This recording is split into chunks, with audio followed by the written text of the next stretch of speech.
everybody, welcome to our professional development session 1.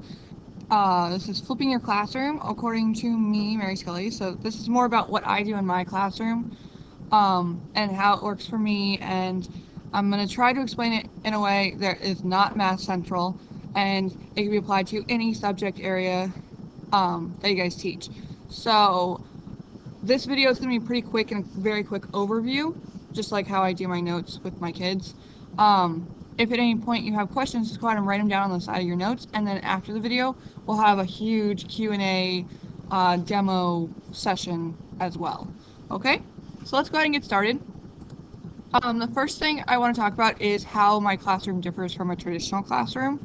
So in a traditional classroom, in class you'll do your warm-up that kind of preps them for the lesson. You might do a homework check, make sure they understand the homework from the other night. Then you'll actually do the new lesson, the new material with them. If you have time, you might do an activity or some kind of practice so they get a little more time with the new material.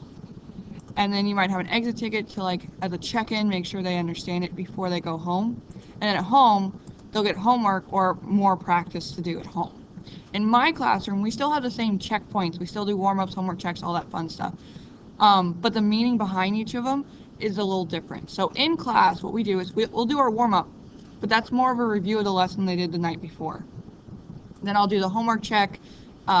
In my class, I check to make sure they complete it, and that's what they get credit for. So we'll do that, and then I'll go over any questions they wrote down on their homework. If they something that they didn't quite understand, they want a little bit more clarification on. I really like this aspect of it because it allows them to really put forth an not put forth an effort, because they all put forth effort, of course. Become advocates for their own learning. They have to check in and make sure they understand what they don't understand to really learn the material. Then we'll do our activity/practice. So these activities could be a trail, it could be bingo. Yesterday in class we did Wheel of Fortune, where it's literally a big wheel and it has different points on it. They love it, and then they get to do practice problems. So don't know why they love it, but it's something new and different, so it keeps their attention. Then we'll do our exit ticket, which is more of a prep for a lesson. So similar to what warm-up is in a traditional classroom, I might choose to give them an exit ticket on content that pertains to the new content. That's the prior knowledge they need for the new content and stuff like that. And then at home, this is my little recording thing. It lets me know how long it is. I can stop it, which will end the recording altogether. I could pause it, fun stuff like that. I'll show you how to use this in a little bit. At home is when they're doing the actual lesson. So they watch a video that I make myself, and it pertains to the new material. They also get guided notes to fill in while they watch this video. Okay, so let's go ahead and talk about pros and cons, and I actually thought of more last night, so I might be adding on to this. Pros, and these are like the students come up with these. Like, I ask the students consistently, how do you feel about the flipped classroom, to make sure it's still to their benefit. The students actually said they like it because they can learn at their own pace. They can stop the video, go back to something, re-listen to what I told them about it, make sure they get everything, and they love being able to do that. So it's not working at my pace or working at the fastest students or the slowest students' pace. It's working at their own pace. So that's why they really like it. Another reason they like it is that they have more one-on-one time with me in the classroom. So while they're doing their practice, instead of doing it by themselves, individual practice, they do a lot of group work and a lot of check-ins with me in class. So when they're actually practicing the skill, it can be honed and mastered in a way where they're not fixing mistakes anymore. They're actually learning the correct way to do it when they start doing it. Another one, they said it's great for review because when they're studying for a quiz or a test, they can easily go back to the actual lesson that they originally heard and make sure they review all those important details I told them before. So whereas in a traditional classroom, they get the one delivery and they base it on their notes. And some of the notes, depending on if they're good note takers or not, can be a little, what's the word I'm saying? I'm sorry, I'm not an English teacher, I'm a math teacher. Can be very cryptic for them. So they like being able to hear it multiple times so they can really process it. And another one, I think I'm going to type in, is for snow days. Not that we had a whole lot this year, but the whole reason I started doing a flipped classroom because of the amount of snow days we actually have, or have had. When we lost like a week and a half of school, I was still able to post videos. So not that they were assignments anymore. It's kind of like, hey guys, here's a video so you don't lose everything we just learned about for the past month and a half in a week's time. So watch these videos. We'll go over them in class still, but at least they're still working during those snow days. And then some of the cons that I've heard is that they can't ask questions during lesson because it's just me talking to a screen and they're listening. And some of them would rather have those questions answered while they learn it. However, I haven't really had that many kids really have a concern. They just write the question down and they ask it when they get in class. The other con is internet access. If a student does not have access to the internet, they will not be able to watch the video. Ways of preventing this is they could watch videos during SOAR time. A lot of the classrooms now have computers. The library has computers. They can go and watch these videos during SOAR.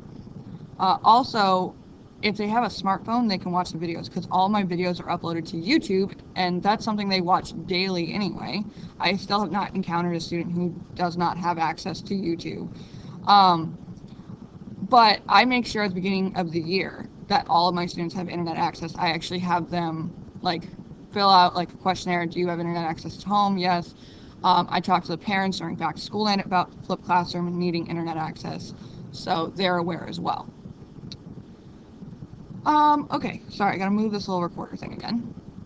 Alright, so I use the Smart Notebook file, like you guys see right now, to make my videos.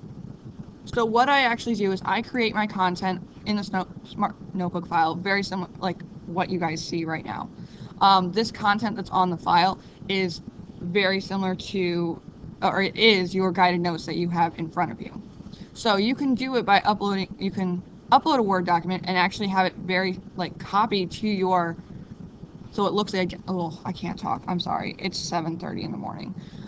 So it looks identical to your guided notes, which you just pull up your guided notes. This is not the one you guys have, this is one I give my kids. And if you go to File, Print, one of the options is to print it as a Smart Notebook document writer. And if you click that and hit print, it'll actually come up as a Smart Notebook file. So each page will be one page on your Smart Notebook thing, and you could just fill it in as you go, and that way it's very similar to your students' guided notes. I like to write my content directly into the Smart Notebook and then use properties to hide my content, because I found that when I write it in there myself, it takes a lot longer to film the videos, and I've noticed that when you make these videos, you have to keep it short and sweet. So the second thing, oh, I forgot to erase that.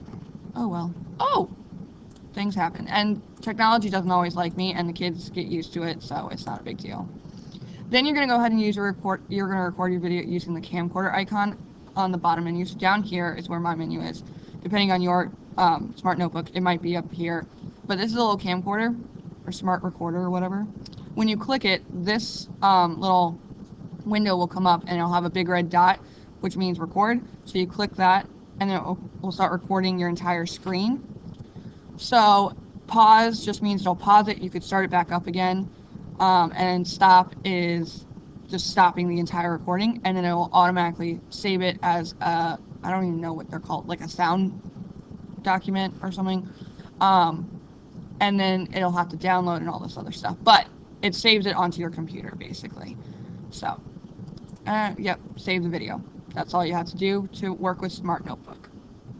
Okay, and then finally uploading onto YouTube. So I put all my videos on YouTube because it's a lot easier access to them. You can upload them onto Blackboard, but depending on the kind of computer and what kind of file you have it saved as, it might not be accessible to all your kids. So I go to YouTube. I just log in to YouTube using my fcpsschools.net account, which I'm already logged into. I have no idea what these videos on the feed are. Oops, sorry.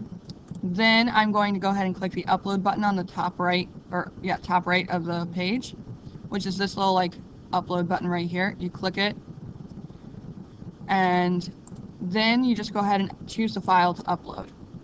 So it asks like select your file to upload. You click this, pick your file, and then you'll start uploading it. When you're ready, you just publish it. Oh, always. So some helpful hints. You can rename your video if you want to. You can choose to make it public or private, but no one can see it but you if it's private. You can post a link to Blackboard to make it available to students, which is what I do. And kids will probably try to subscribe to your channel, and that way they'll get notifications when a new public video is available. So if you have any questions, please ask me. I'm happy to help and give you some more information on it. But that's it for the video. Thanks, guys. Bye.